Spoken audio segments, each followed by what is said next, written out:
The genius design of Swiss money. I've reacted a couple of days ago to the Geography Now Switzerland video, and yeah, let me tell you, after I've seen a picture of Swiss money, I knew I had to check out other videos because, bro, oh my god, let me show you. Look how beautiful is this 100 bill. I don't have 100 euros to show you because I'm broke, but yeah. I mean, you probably have seen 100 euros. Come on, you live in Switzerland. You are so close to any other European country. So this is gonna be super interesting. I've never seen Swiss money before because whenever I've traveled to Switzerland, I've always just paid with the card because it's more...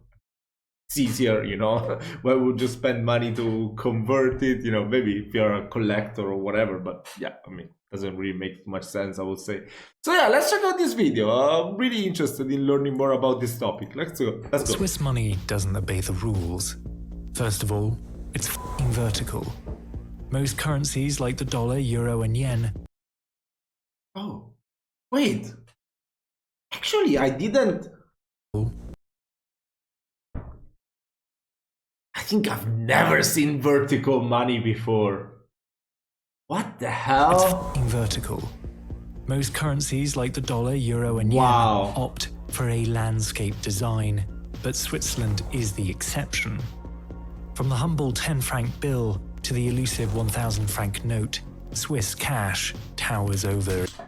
Bro, what? 1,000 francs! Are you fucking kidding me? You have a 1,000... How rare is that? It must be rare, right? Because like the 500 euro bill, I think is very rare. Even the 200 euro bill, even the 100 euro bill, I would say. Whenever I go to the ATM, they always give me 50 euro bills. I don't know. So that's crazy, 1,000. Its contemporaries. In classical Swiss fashion, each bill is also overloaded with security features, making the Swiss franc one of the most difficult currencies in the world to counterfeit. The design of the bills themselves is perhaps the most intriguing, though. Unlike most other nations who choose to display portraits of influential politicians, monarchs, or founding figures, the Swiss franc depicts hands? Why does Swiss money look so weird? Why hands? Before we get into it, I'd like to talk about this video's sponsor, Aura. Aura is your one-stop shop for online security. They can help put your mind at ease by removing your personal information from the databases of online data brokers. If you don't know what data brokers are, they're companies that legally collect and buy people's information. The question of why they opted for verticality is a deceptively simple one to answer. It makes them easier to count and differentiate. Banknotes around the world typically grow proportionally larger at high denominations, making it difficult to assess at a glance how much money you're holding. Swiss cash, however, expands only vertically. It does so because, according to the New York Times' John Tagliabue, most people exchange money while standing, and it is intuitively easier to hold and read a bill vertically while doing so.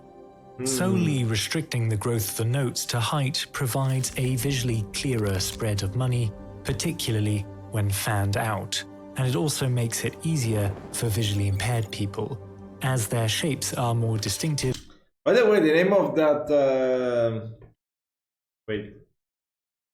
The name of this journalist is unbelievably good. Tagliabue. In Italian, that means like cut a bow. No, it's not a bow. It's bow is like a yak. I think. I don't know. Whatever. Solely visually impaired people and fanned out, and it also makes it easier for visually impaired people, as their shapes are more distinctive and thus easier to sort through.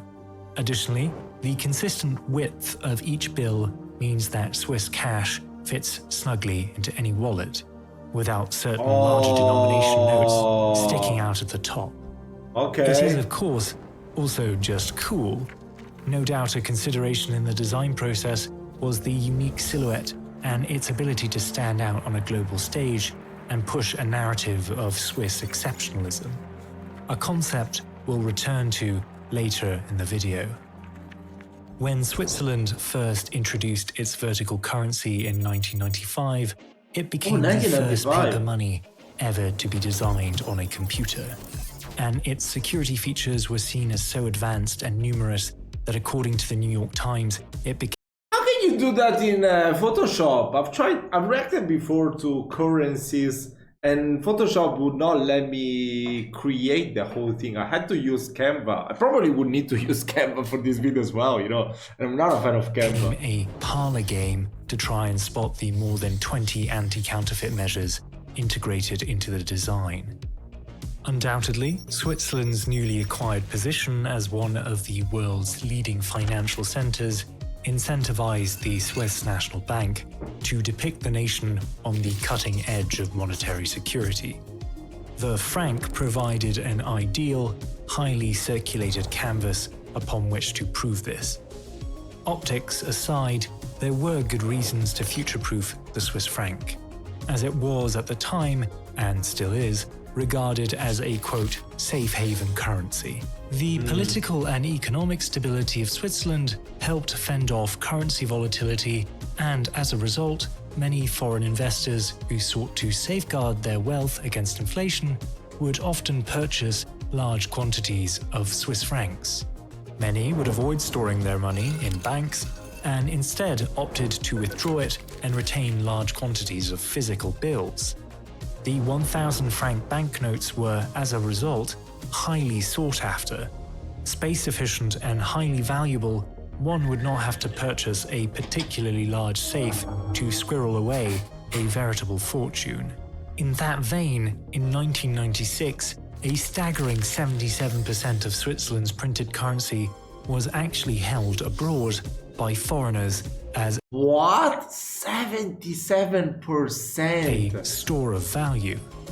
Wow. However, it isn't just foreigners that covet Swiss cash. In Switzerland, banknotes were the most popular form of payment up until 2022, when the debit card finally dethroned them. Culturally, the Swiss prefer a great degree of control over their finances and are suspicious of credit. As a result, many tend towards paper money, no doubt due to the historical prominence of Protestantism in the country and the associated values of thrift and financial diligence. Thus, the popularity of bills abroad and within Swiss society further increased the importance of their security and, in addition, their status as symbols of Switzerland. As far back as the early 20th century, Switzerland had been utilizing its currency, like many countries, as a vehicle to extol national values and propagate certain mythologies about the nation-state. In this 1938 500 franc bill, we can see a chemist in his laboratory exploring the frontiers of a nascent scientific field, and on this 1976 version of the 100 franc note is depicted the Ticino-born architect Francesco Borromini, with his design of the Baroque Santivo Church in Rome. Finally, in this 1948 1,000 franc note, the veiled spectre of death looms in the background of life. Bro, this is the coolest banknote ever! Are you kidding me? A lifeless child slumped over his bony forearm. The latter design, morbid as it is, was meant to communicate that death is as much part of life as birth, an inevitability that must be accepted. This artistic spread was named the Dance Macabre. These early iterations of the Swiss franc reflect traditions within the Swiss socio-political consciousness, the veneration of the sciences, of the arts, and in the case of the depiction of death's immutable influence on life, of philosophy. It is no wonder then that the modern versions of the Swiss franc share similar themes. The 1995 batch depicted influential Swiss figures such as the architect Le Corbusier, whose unique blend of intelligence and insanity led him to develop architectural monstrosities like the theoretical Plan Voisin, a scheme that would see 18 cross-shaped concrete apartment towers erected in the center of Paris. The sculptor Alberto Giacometti, a famed contributor to the sphere of surrealism and someone who sought to dissect the essence of humanity through his works, also featured prominently. The gaunt, skeletal frames of his metallic sculptures striding across the rear of the 100-franc bill. The most recent designs, released from 2016 onwards, forego portraits entirely and instead focus on the theme cosmopolitan Switzerland expressed through hands. They are far more conceptual than their predecessors. Each bill depicts in order from lowest to highest denomination. Bro, I must say this video is incredible. What the hell? I mean, the informations are good, but the editing, the whole layout, that's top notch. Wait, let me subscribe before I forget. Oh, I already did subscribe. Okay. Imperial, go and check out this channel. Okay, let's continue.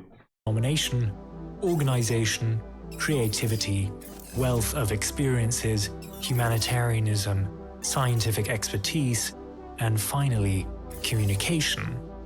These are idealized encapsulations of Switzerland, the way the Alpine state wants to portray itself to the world. I do, however, think that it goes a little deeper than that, beyond a simple manifestation of cultural projection. It is my interpretation that these bills and the emission of portraits are a means through which to reinforce a tangible national character, and that they are Why is it only written in Italian and French? tokens of patriotism. Nationalism, if you'd like to approach it cynically. Switzerland, as the anthropologist Regina Bendix puts it, lacks any sort of heroes or martyrs to lift on pedestals as national icons, or in this case, print on the face of its bills. Even William Tell, Switzerland's most recognizable hero of folklore, embodying Swiss liberty, is tellingly relegated to one 25-franc coin minted in 1955. Switzerland lacks a foundational conflict to motivate a strong sense of nationalism. The United States had the American Revolutionary War, France had the French Revolution, and the United Kingdom more recently had its resilience in the face of adversity during World War II. These events and conflicts and the key figures surrounding them are often depicted on currency in their respective countries because they are identifiable symbols of unity. Most countries on the African continent can draw some of their unity from a collective struggle against colonial rule and discrimination.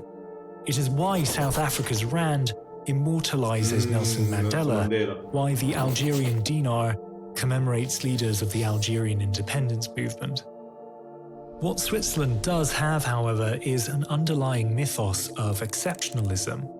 Unlike most nations in Europe and indeed the world, Switzerland was not formed by the swing of a sword, but by the stroke of a pen. Its earliest iteration in 12... That's such a beautiful metaphor. Could it be a metaphor? Yeah, I don't know. It's such a beautiful sentence. A sword, but by the stroke of a pen. Its earliest iteration in 1291 was formed diplomatically in order to fend off larger and more powerful neighbors.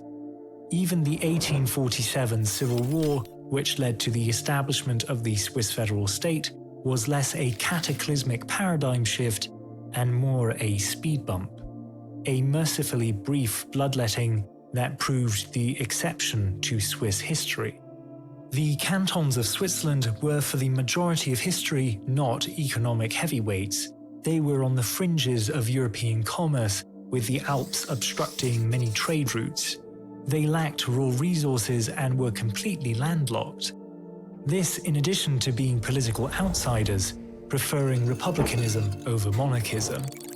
In these conditions, the Swiss state had to work hard to differentiate itself to survive, developing a tradition of neutrality, establishing specialized handicraft industries, a unique democratic system, and shining in the field of science, art, and philosophy. It is this mythos upon which the modern Swiss franc draws its iconography. In place of a monarch, a president, or a revolutionary leader, of which Switzerland has no truly influential substitute, are depicted these encapsulations of Swiss exceptionalism, of unique ideals that supposedly helped propel average old Switzerland to prosperity.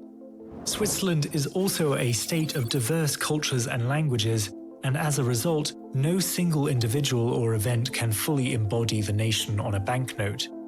Thus, the currency turns to the idea of Switzerland, with all of its exaggerations and embellishments, and indeed the typically uncritical myopia of narratives of nationhood.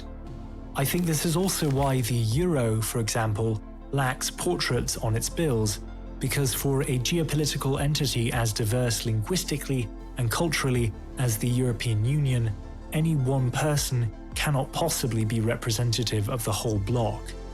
It is better. I've never really thought about it before he will mention it. Because I remember before when we had the lire in Italy, there was always portraits of Italians that made history in our country. Super interesting. I never really gave too much of a thought. To invoke an idealized, aspirational version of the state when attempting to represent it on currency. Switzerland has taken that line of thinking and run with it. Swiss money is adorned with scientific imagery, beautiful vistas dotted with mountain ranges, abstractions of artistic endeavor, and allusions to neutrality. Previous designs of the Swiss franc did include people, but I think they too were meant to represent Switzerland's ideals rather than themselves act as national figures. They were conduits to exemplify Swiss exceptionalism, all of them creatives and scientists, not generals, political leaders, or revolutionaries, just regular individuals with exceptional skills, which, if you think about it, is about as close to a human manifestation of the mythos of Switzerland as you can get. Benedict Anderson notes in his book Imagined Communities that Switzerland's status as a multi-ethnic state guided it in remaining neutral with its neighbours, whose linguistic offshoots resided there. Italians in Ticino, French in Geneva, Germans in Schwyz. However, this atomization of the nation, also seen in a lack of a common religion and its relative economic backwardness, meant that a coherent Swiss nationalism did not appear until around 1891. By this point, many other nations had codified national characters through linguistic or ethnic homogeneity. Switzerland had not. But since it was a latecomer, it was instead able to construct a modern nationalism, a vision of the nation not based off of heroes or martyrs associated with the dominant ethnic class or shared past glories, but of ideals that bridge linguistic and ethnic chasms. Organization, creativity, wealth of experiences, humanitarianism, scientific expertise, and communication. In the words of Anderson, modernity rather than antiquity characterizes Swiss nationalism. Wow, The that was a original great designer video. of the vertical Swiss franc, Jörg Zinsmeier, said the banknote is a medium by which the identity of a nation comes to the fore. Staying true to this sentiment, the Swiss franc, in its design, tries to codify this imagined, idealized community in which Switzerland and its people are exceptional. The mythos argues they succeeded in spite of the historical hand that they were dealt, because of their pursuit of progress and innovation over all else. Motifs we have seen repeated in different eras of Swiss currency. Swiss money looks weird because it's more than just a means of payment. It is also a means of constructing the idea of the Swiss nation. Everybody, move your body. I want to see the coins too, though. Bro, this editing is next level.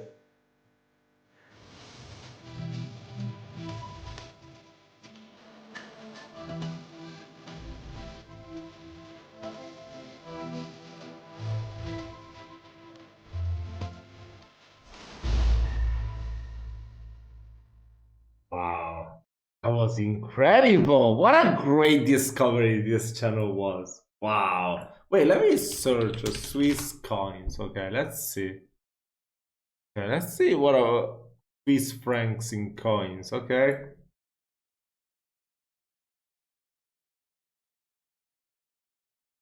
I don't know which ones are the new ones, unfortunately. I have no idea which ones are the new ones. Yeah, you gotta tell me which ones are still used. Maybe they didn't change actually. Maybe you are still using the same ones as a long time ago. I don't know. Let me know down in the comments. Wow, this was super cool. I didn't know that money could be this interesting, you know. So yeah, thank you so much for taking the time to watch this video. If you have any more recommendations, I want to learn more about Switzerland. So any interesting video that you want me to check out, please let me know in the comment section. Thank you so much for your time. See you soon.